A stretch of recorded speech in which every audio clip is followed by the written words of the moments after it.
Olá, Cassiano Bittencourt, pelo Visão do Estrategista, hoje para falar do resultado da WEG, que divulgou aí os resultados do segundo trimestre de 2019 recentemente.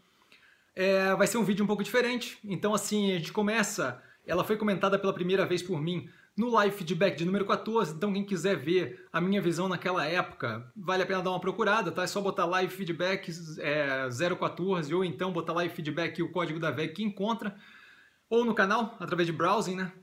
E a empresa é o quê? A empresa é uma empresa que produz bens de capital, vende aí para mais de 135 países, então tem uma distribuição global, né? Tanto distribuição quanto produção, mas a gente vai ver isso com o tempo aqui. Ela opera basicamente ali em três áreas: motores de uso doméstico, geração, transmissão e distribuição de energia, que é justamente o que eles chamam de GDT, equipamentos eletroeletrônicos industriais. E essas são as três. Vale a pena, para ter uma compreensão da amplitude que são esses produtos, a gente pegar lá o PowerPoint que eles têm, chamado Apresentação para Investidores, no site de RI da WEG, tá? Então, é um documento bem legal, onde mostra de fato assim, como é que a empresa está dividida, e esses equipamentos aqui dividem em três áreas, mas é um monte de coisa ali dentro, então vale super a pena ver, para ter uma compreensão melhor do que você está falando ali quando você fala dessa empresa, né?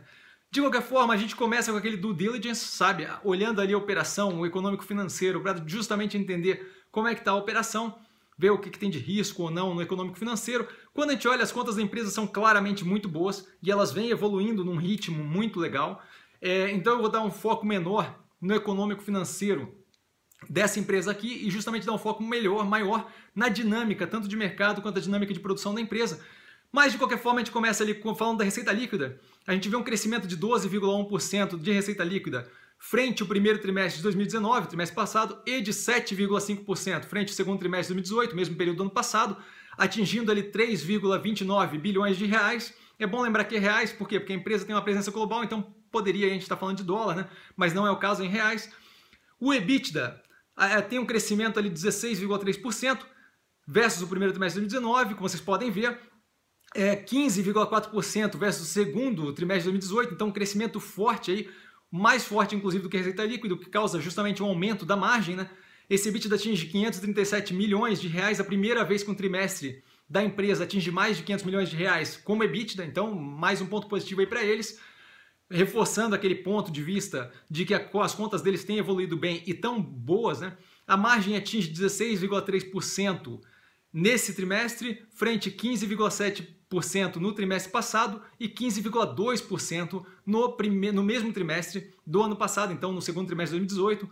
Quando a gente fala de lucro líquido, a gente vê ali um crescimento de 26,8% frente ao primeiro trimestre de 2019, então um crescimento forte, e um crescimento de 15,6% frente ao segundo trimestre de 2018, atingindo ali a faixa de 389 milhões de reais, com uma margem nesse trimestre de 11,8%, frente a 10,5% no primeiro trimestre de 2019 e 11% no segundo trimestre de 2018. Isso só para a gente ter uma noção de onde é que está a operação, para a gente poder seguir aqui na frente na análise, né?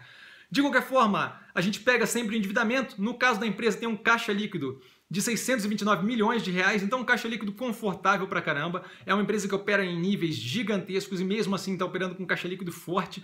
Isso é positivo, gera um fluxo de caixa operacional forte. Nesse trimestre, o fluxo de caixa bateu nos 407 milhões de reais positivos, esse é o fluxo de caixa operacional. Então a empresa está muito bem, tem capacidade de investimento, tem capacidade de crescimento. Essa parte da econômica financeira não é a parte que a gente vai focar, tá?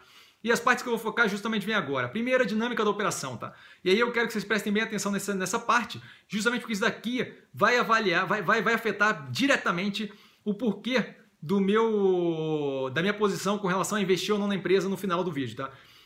Primeiramente, a empresa tem ali a receita líquida dividida, isso quando eu falo de segundo trimestre de 2019, entre mercado externo, 61% da receita líquida, e mercado interno, 39%, desculpa, da receita líquida. Ou seja, basicamente, ali próximo ali de 2/3 para fora do país, 1/3 para dentro do país, tá? Então, aí a gente vê como é que ela vai se relacionar com evolução econômica fora do Brasil e dentro do Brasil, né? Porque a gente vê que o Brasil está numa vertente de crescimento, pelo menos deve ir aí no futuro próximo, e globalmente a gente está vendo justamente um efeito contrário de arrefecimento da economia global, né?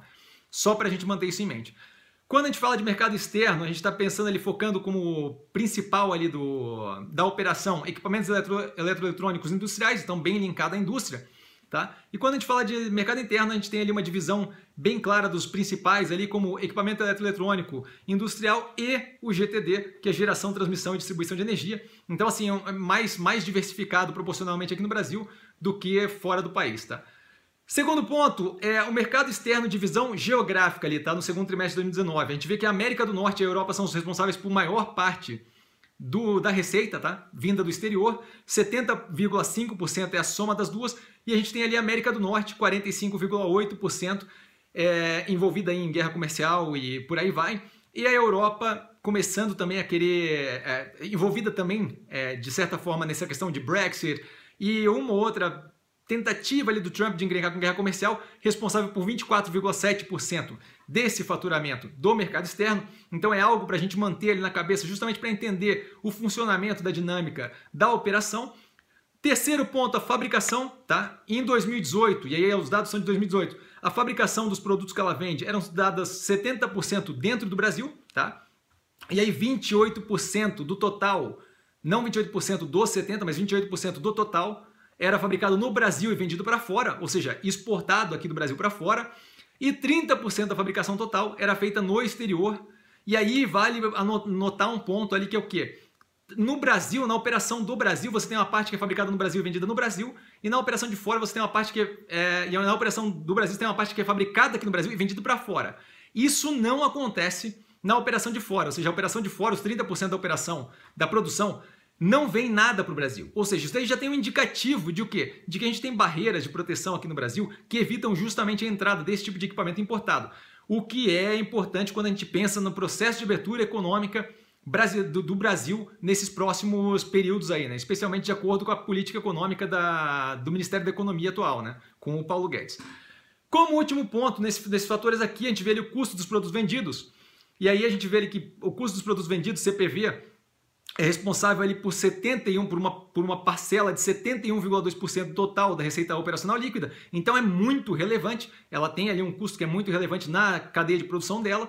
E esses custos são 64% materiais, e aí vale a pena a gente lembrar disso, mais da metade, consideravelmente mais da metade de materiais, e 22,9% são pessoais, então 86,9% dos custos são material para fazer os bens e pessoal, tá? Pessoas, é mão de obra, tá?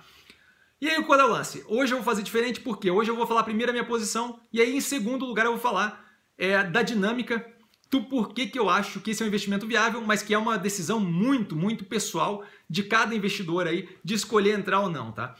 E aí, primeiramente, minha posição, eu não tenho interesse nesse momento, tá? Eu tinha interesse quando ela estava na faixa dos R$18, inclusive ela chegou a bater 17 alguma coisa recentemente. Nessa época, a gente teve ali um imbróglio com relação à Previdência e acabou que eu mudei um pouco minha posição no sentido de guardar 10% do que eu tinha de portfólio em caixa. A galera que acompanha desde aquela época deve lembrar, em caixa, justamente para um caso apocalíptico. Então eu já estava 90% alocado, eu reduzi um pouquinho de nada a alocação para ficar com 10% em caixa, e nesse processo ela foi uma das que eu não entrei, tá? A VEG foi uma das empresas que eu não aproveitei para entrar naquele momento, e hoje em dia a gente vê ela oscilando ali entre 23,50 e R$24. Nesse preço, nesse momento, eu não estou disposto a comprar a briga. E aí, de qual briga que eu estou falando? E aí é justamente quando a gente passa para o segundo processo ali, que é a dinâmica, e justamente porque que é uma decisão muito pessoal, tá? A dinâmica do futuro próximo. Qual é a dinâmica do futuro próximo nesse mercado, tá? A gente vê ali uma dinâmica onde a gente vê claramente o começo do arrefecimento do crescimento global, o que deve reduzir a demanda, e aí a gente para ver a receita líquida da empresa, e 61% dessa receita líquida é proveniente do mercado externo, então isso deveria ser levado em consideração. O segundo ponto é a abertura comercial aqui no Brasil, a abertura doméstica, do mercado doméstico, e isso deve aumentar a competitividade. E aí a gente tem que lembrar também, 39% da receita líquida da VEG vem justamente do mercado interno, e aí ela inclusive tem aquele ponto lá que a gente citou antes de que o quê? O que ela produz lá fora ela não traz para cá, ou seja, porque tem de fato uma barreira de proteção, e assim que tirarem essa barreira de proteção através de tributo de importação e por aí vai, a gente deve ver uma competição aumentando aqui dentro. E aí o ponto por que a VEG é diferente e por que eu acho que é uma decisão muito pessoal de quem vai entrar nesse investimento ou não, tá? Então vamos analisar ele ponto a ponto. Primeiro ponto, com o arrefecimento do crescimento global, a redução aí do crescimento global, a gente deve ver a redução de demanda. mas isso pode ser offsetado pelo aumento de market share, né? Então você tem um bolo menor ali de venda para ser feito, mas você pode ter um pedaço maior desse bolo justamente de bens de capital, né? E aí por que eu acho que a VEG pode sim compensar a redução de demanda global com o aumento de market share global? Porque a gente tem alguns indicativos ali, tá? Primeiro indicativo é o quê? A empresa tem aumentado o CAPEX, o Capital Expenditure, o investimento fora do país, consideravelmente.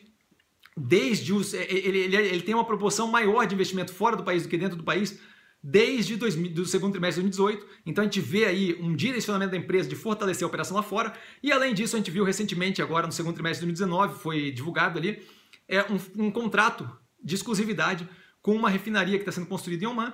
E aí esse contrato de exclusividade começou a abrir portas comerciais para a empresa que agora é vista como um player global, e eles já estão em conversas e negociações de outras operações, onde justamente eles ganharam aí meio que um carimbo de, olha, dá para operar com essa empresa, que essa empresa é séria, e isso é super positivo para eles, o que permite justamente eu começar a vislumbrar a possibilidade dessa empresa ter um ganho de market share, mesmo com a redução da demanda global como um todo, tá? Um ponto à frente é o quê? A demanda de a redução do crescimento global frente aos custos, tá? Quando a gente vê ali os custos, a gente vê que 64% do custo do produto vendido é justamente materiais, tá? Quando a gente tem uma redução de demanda global como um todo, uma redução no aquecimento global, a gente deve ter também uma pressão negativa sobre preços de commodity e materiais de matéria-prima, esse tipo de coisa. Inclusive, ali um que é importante aqui para eles é o aço, que deve justamente ver esse preço ser reduzido à medida que a gente tem uma redução da demanda por esse tipo de material. Por quê? Porque construção de infraestrutura está reduzindo, porque demanda por cobre está reduzindo para fiação e eletroeletrônica e por aí vai. E a gente deve ver o quê? O custo dele reduzir à medida que a demanda também reduz. Então isso daí deve manter a margem dele de uma forma mais saudável. Além disso, a gente vê ali a mão de obra como o segundo ponto mais pesado no custo do produto vendido, né? No mundo que tem aí uma redução nesse crescimento, ou seja, uma redução na pressão de crescimento global, ou seja, uma pressão que muitas vezes faz uma pressão inflacionária ali, a gente deve ver a manutenção ou a redução do custo da mão de obra, o que afeta diretamente 30% hoje em dia, com dados de 2018, né? 30% da produção deles que é feita fora do país, então tem ali um percentual considerável da produção dele que é afetado. E aí você me pergunta assim, Cassiano, mas o Brasil aquecendo, como é que vai ser? Vai ter inflação aqui na mão de obra? E aí a gente sabe, dos dados que saíram hoje, por exemplo, que a gente tem ali 12,8 milhões de desempregados, então você tem aí uma capacidade de mão de obra ociosa muito grande para começar a sentir efeito inflacionário em cima de salário de mão de obra, né? Então, assim, esse daí é o ponto que afeta os outros 70% da produção. Então, a gente deve ver o quê? A mão de obra se manter ou ter uma redução no custo durante todo um bom período aí de arrefecimento do crescimento global global, né? Fora do país, obviamente, e também do Brasil querendo alcançar aquele ponto de plena produção que deve levar aí alguns anos ainda. Então, isso daí também para ela é positivo porque ela consegue manter a margem, tá? Um outro ponto é o quê? A gente vê a abertura comercial no Brasil. A gente tem aqui um menor percentual da receita líquida, o que vale a pena levar em consideração. Então aqui, o fato de abrir o mercado aqui vai gerar competição sobre 39%, com dados do segundo trimestre de 2019, né? Sobre 39% da receita líquida, então não é a maior parte da receita líquida, o que é positivo. E de qualquer forma, a empresa tem escala global. Ela tem, por exemplo, 30% da produção já fora do país, então ela tem capacidade de brigar. Ela tem a possibilidade de remanejar a produção e remanejar a distribuição para justamente brigar e disputar mercado de uma forma global, porque a empresa produz aqui e produz em outros lugares também. E isso é super positivo. Então, inclusive, eles estão na fase final agora de mais uma fábrica no México, né? É uma outra operação, mas é uma fábrica agora, mais uma fábrica no México, mas mais uma fábrica fora do país que está localizada no México, tá? E como último ponto, eu citaria o quê? A empresa tem um histórico de continuidade de 50% de payout, ou seja, ela paga, em regra, na média, ali, 50% de todo o lucro líquido que ela tem, desculpa. E isso daí não deixa de ser uma grana confortável, se você decide entrar na briga, que você fica recebendo ali enquanto você está assistindo a briga toda acontecer e a disputa de mercado. Especialmente se você estiver numa posição ali onde a VEG de fato siga esse caminho aí e venha disputar de uma forma bem eficiente esse mercado global e num mundo que está justamente alterando aí as diretrizes de competição, tá? Então assim, eu finalizo por aqui. A minha posição, vocês já sabem, para mim não está interessante neste momento, mas eu vou acompanhar o papel. Ficou alguma dúvida? Tem algum interesse em discutir mais à frente, mais a fundo essa questão que eu coloquei, essa dinâmica toda? Show de bola, tô sempre no Instagram, @investircomsim. É só entrar, mandar direct message, a galera sempre se comunica comigo. E por hoje eu fico por aqui. Vale lembrar que quem aprende a pensar bolsa opera como mero detalhe. E a gente se fala na próxima análise.